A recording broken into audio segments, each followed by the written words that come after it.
Welcome to Oh Hell No with Nicole.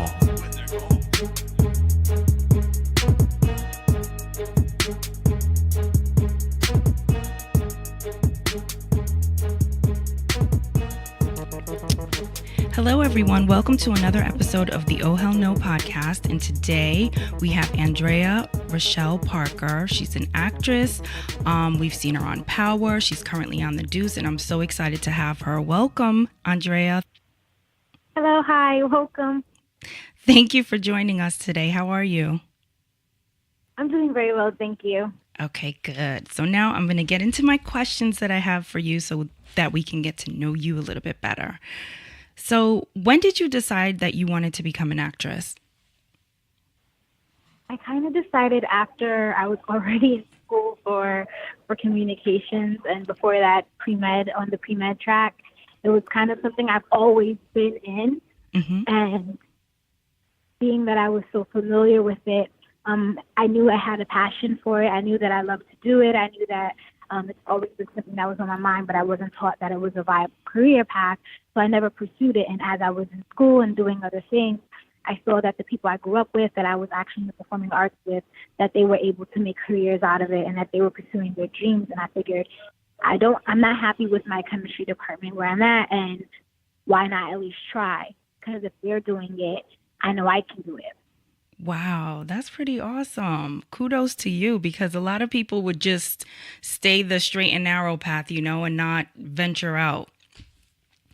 So what do you think prepared you for the decision you made to pursue acting? Was there anything that you felt like, okay, I can do this acting thing because I've been exposed to this or I've had this? Like, is there anything in particular? Yeah, I kind of did a lot of dance training. I was a drama major in junior high school. I also was in after school programs for the dramatic arts and for writing. So there were a lot of things that I already had in place as far as training is concerned that made me feel like I could do it. As far as making it a viable career, I kind of just went out on a limb. I called and spoke to the people that I knew before in the arts, that I grew up with, that I trained with, because for me, it was just, I didn't want to go in blindly, and so I learned things about the audition process, and then I just did my research before I jumped in. I Googled whatever I could. I watched YouTube videos. I spoke to whatever casting director or acting coach would listen to me. I asked them questions. I picked their brains. I did a lot of on-set work, too. Sometimes in order to pay for my classes or my workshops or my seminars, I would work. And so that allowed me to hone in on the environment and learning the process and really just seeing what goes on behind the scenes before I decided I really wanted to get in front of the camera. And so there were a lot of things that happened to make me feel like, okay, I can do this. This is what I want to do. Okay. Was there anyone in your life that ever told you that, I think you would be a good actress before you made the decision to do this? Or did they ever say anything to you like, I think you should do this, performing arts, anything like that? Or it was... Right. Yeah, I mean, when I was younger, I did the Ugly Duckling. When I was in elementary school, I did a lot of performing arts. And so in random moments and random given times, not one specific person jumps out, but there have been countless times where someone said, oh, you should be an actress, you're dramatic, or oh, you should be an actress, you're animated, or oh, you should be an actress, you can cry easily on cue, or oh, you should do dance because you're really good at dance and you pick up choreography fast. So there were a lot of people who in and out of my life said at one point or another, I really feel like the entertainment field would be your best bet or your best field to go in. As a kid, again, you kind of rely on your parents to navigate you, and you kind of rely on your parents to let you know if you're doing something well enough. And so being that I didn't have that support in the entertainment industry, I never saw myself like that. And so for me, it was something that when I made the decision to do it, I was doing it on my own. I didn't think back to any one particular person as I was growing up who said that. When you're older, sometimes you don't even recall those things properly. And so for me, I didn't really recall it. Okay. So now that you are seasoned, how do you prepare for a role when you receive, a new role? I think with every role, something different comes about. So I think with every role, it requires something different. Specifically with the Deuce, it required a lot more research, a lot more information of just the street life in the 70s, the music, the culture, the mentality, the mind state, I should say. And for something like Power, I kind of related to the character in the fact that she was very urban, she was very young and hung out with people who were older. She's a New Yorker, so I know how to think in the mindset of a New Yorker already. I know when I was growing up how my mindset was. And then with things like Law and Order, when I did that, it wasn't too much to really build on that character. It was kind of all improv. It was all just fun and whimsical. And I say that to say, like, with everything that you get, you kind of have to make a decision on how far you need to go in the research department. But I always try to do research regardless of what it is, that even if it's not specific to my character. For example, with Law and Order, I may not have done research for my particular character, but I kind of watched a lot of the episodes leading up to my episode. I kind of, in the seasons previous to, I kind of made sure I knew the director's work outside of Law and Order. I kind of made sure I knew the casting director really well and what he was doing just for my audition, for just audition purposes. And I really like to just know the writer and the intent behind it, so I ask a lot of questions. So that's who I am as an actress. As an actress, I get something and I'm just kind of researching everyone else involved. I don't necessarily jump right into my character.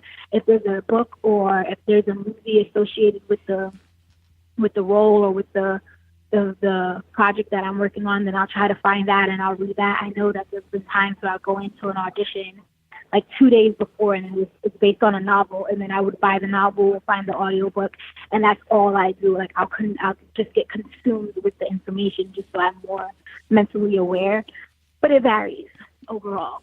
Okay.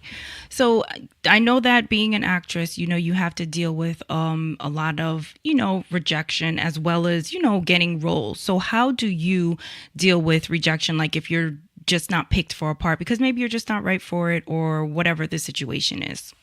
I feel like when you're coming into this industry, you have to mentally tell yourself that rejection is just going to come with it. Rejection is a part of the game, and you have to kind of psych yourself out sometimes. Like, don't go in there expecting it or really put too much into it as far as wanting it so badly where you're crushed after everyone. They have a thing in acting where they say, do it and then let it go. So like after every audition, give it your all, you do what you can, you make the best out of whatever situation you're given at the time. But once it's done, and you just kind of let it go and kind of move on to the next. And my team and I, we have something that we say, and it's on to the next. So whenever I'm on hold for something, or I get like 8 callbacks for something, or whenever I'm in discussions for a project and then all of a sudden I'm released from it, I know that it's on to the next. Right. I can't focus on it. I can't change it. So I have to just move forward. And that's what I try to do. It's not as easy to do as it is easy to say. Mm-hmm. But in the grand scheme of things, it's the best way to go. And it's the only option you really have in this industry. Another thing is that I grew up with a family who, they were very strict and stern. They're very set in their ways, and I've always been a little bit different in my thinking compared to them. I've always kind of been the ugly duckling in the sense of, or the black sheep in the sense of not really fitting in. Mm-hmm. And so I think a lot of times in our own ways, we prepare ourselves as creatives, as artists, to deal with rejection just by, being different and being unique in our walks of life. And with my family and how I grew up with my family, I kind of feel like I've already faced rejection so much, or faced, feeling isolated or alone or not being understood or not even being selected. And then in my youth growing up, there were situations that transpired that would make me feel like, oh, I wasn't the first choice. And I think every woman or anyone who has been in a relationship with another human, you've kind of gone through rejection at some point too. So you kind of just have to look at rejection like it's a part of life. Yeah, absolutely. You're not always going to get to do what you want to do or say what you want to say or be where you want to be or wear what you want to wear. So it's just a part of life. And once we accept that as a part of the journey, then it makes it easier to say life will continue to go on and we'll get past that too. Right. So, looking back, is there anything you wish you didn't do or did do as it pertains to your career today? Is there any one thing that you think back and say, man, I wish I would have done that, or damn, I shouldn't have done that? I mean, it depends on my mood in the day. If I'm being honest, I'm human. I want to say something extremely positive right now and say no, because if I changed anything in my past, then maybe I wouldn't be here now. Right. And as true as it is, sometimes certain thoughts do cross my mind. Like if I would have went to this school instead of that school, or if I would have just kept pursuing the arts instead of taking the detour and going into science, or maybe if I would have did something more when I was in the after school programs when I was younger, or when I was on my auditions as a kid, maybe then I would have been even farther in my career. You can look at it anyway. What I like to say is really just everything is yin and yang. You need the good, you need the bad, and it has to balance itself out. So on days when you're feeling really bad and you're even thinking about, regret, just take it for what it is. Yeah. Muster in it if you have to, and then let it go and start the next day off fresh. Yeah. I feel like I can't stop myself from thinking like that every time I think like that. And maybe I'm not supposed to, maybe someone else isn't supposed to, but it'll happen. Even if it doesn't make sense, even if it's like something where you're kind of stretching it, it'll happen because we're all human. And so if that happens to anyone else, it's just kind of like, all right, today is not that good of a day mentally. Maybe Right. tomorrow will be a little bit better. But yeah, so there are countless situations that I could look back and say, oh, this could have been different, but why? Why would I do that? I'm not going to do that. It's just kind of like, okay, yeah, it happens from time to time, but on to the next. You stay in the now. Yes, Right. I tried to anyhow. I don't blame you. There are so many people who want to do what you're doing. What do you think separates the people that are successful in this field and the people that maybe are not? Do you think there's any one thing, a formula? Excuses. There's no one thing, there's no one formula, but something that will always set a go-getter apart from a non-getter is excuses. So just as an example, and not to be rude, so please, but I completely forgot about this interview, not because it doesn't matter to me, but just because I had a crazy day today. And I am also on a film committee. Mm-hmm. So right now I'm at a screening and I'm outside the door kind of being reprimanded as we speak, just to make sure that this interview happened. I could have easily said, Avery, can you please move the interview? Avery, can we cancel it? I could have made a reason not to do the interview, but instead I'll take their reprimanding and I'll be out here doing the interview because that's how much the interview means to me. Avery is someone who's always, and she's not PR by the way, but she's someone who's always reminding me of what I got to do. And I'm like, Avery, I know. Avery, I got it. Avery, I'll post when da-da-da. And she's like, all right, I'm just doing my job. So I'm like, okay.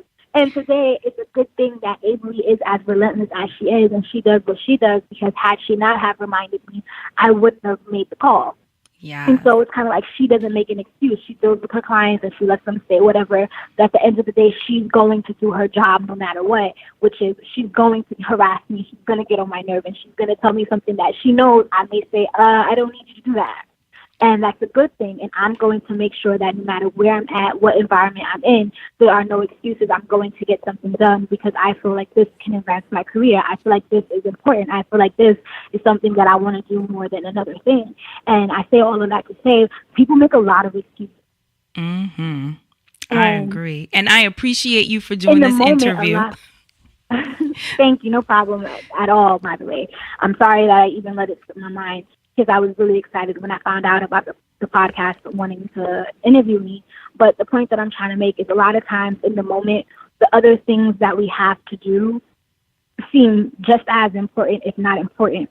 Your sister's wedding, your brother's bat mitzvah, the baby shower, the christening, the ceremony to your best friend who just graduated the nursing school. Like all of that seems important, but you're going to have to decide in order for you to get to where you're going. Until you get there, you're going to have to make sacrifices. You're going to have to make those hard decisions. You're going to have to say no to certain things.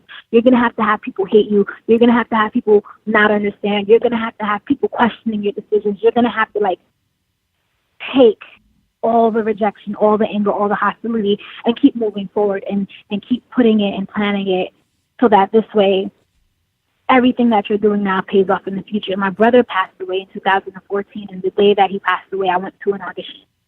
Wow. And so when I say like I was hungry, it was kind of like my brother just passed away. I'm devastated. That was the love of my life.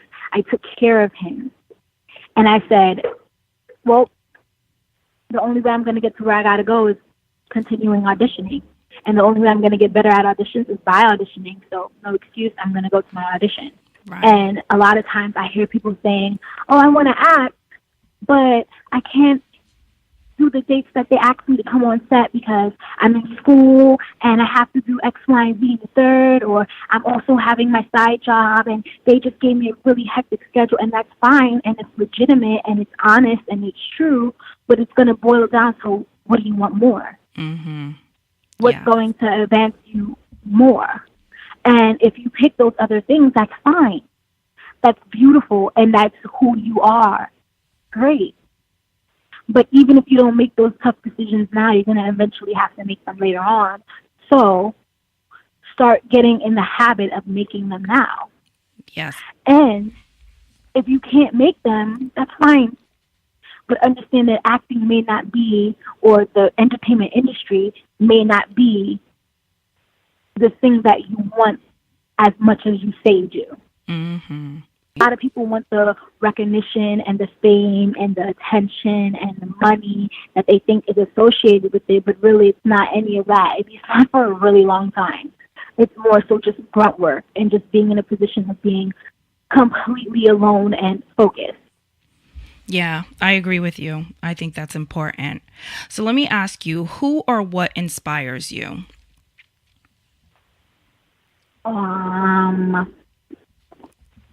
Who or what inspires me? Who or what inspires me? I don't know. I feel like I didn't grow up with a mentor or just one specific person to look at. Mm-hmm. And then when I look in the entertainment industry, there are tons of actresses and actors whose career path I would love to have just as much success, if not more, or I love their acting style or their acting ability, so it's hard to really pick one, two, or three. I will say that in my family, my dad's always been an entrepreneur. My Auntie Jackie has always been a strong, founding woman. So those two people have really shaped my character.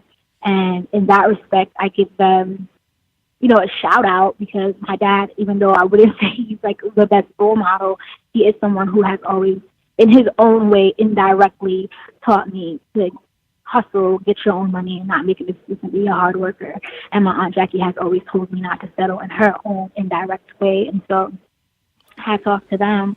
Okay. But as far as actors and actresses and people in the industry, I mean, I feel like you can learn from anyone, even if you don't necessarily like their work or you don't like their acting style or their musical style. Like, you can still learn from them. So hats off to everyone who are just doing it. There's something to be said for people who are successful, because again, it comes with a lot of sacrifice, a lot of hard work and ambition. So yeah.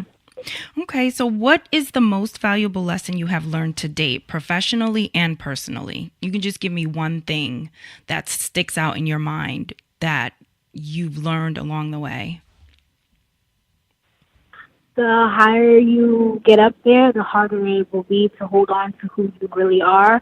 So you want to start making sure you own, know, love, and understand who you are from the very beginning.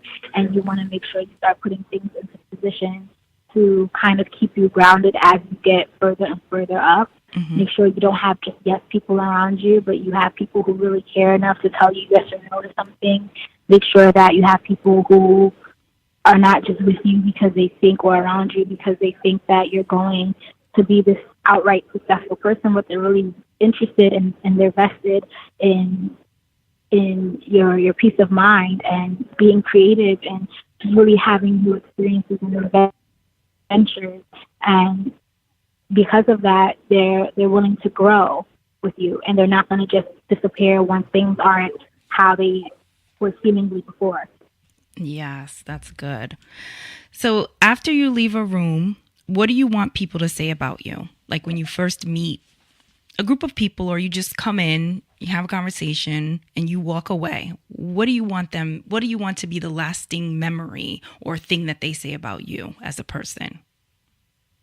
She was always open to learning, to growing, and she was very committed to understanding other people and outlooks and perspectives. That's something I would love for people to get from me. I also want people to understand that I'm not afraid to be myself, and that I understand being myself is accepting all of my sides and my moods, and every day is different from the last. So don't expect one simple thing for me just because you saw that most recent, because I might be around you completely different the next. And I feel like a lot of times we get pushed into this frame or this box of who we are and what we should be, and it's okay to accept that you're not just those things, but you're so many more. Okay. And before I let you go, because I know your schedule is tight, I want to ask you, and I asked you this before the first time that I ever interviewed you, about an oh hell no moment, because this is the oh hell no podcast. So you got to share with us an oh hell no moment you've had on set that you feel comfortable with sharing.